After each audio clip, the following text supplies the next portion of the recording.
Yan ang ginawa namin. Yan po yung ginawa namin. Yan.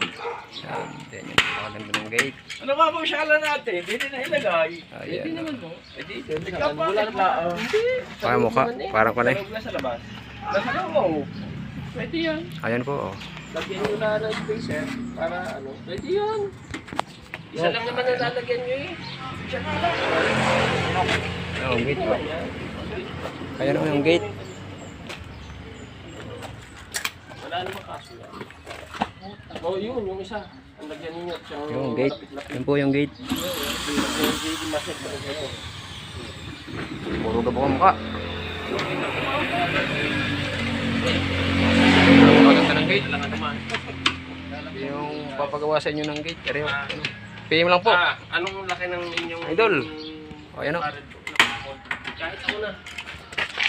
So yan o.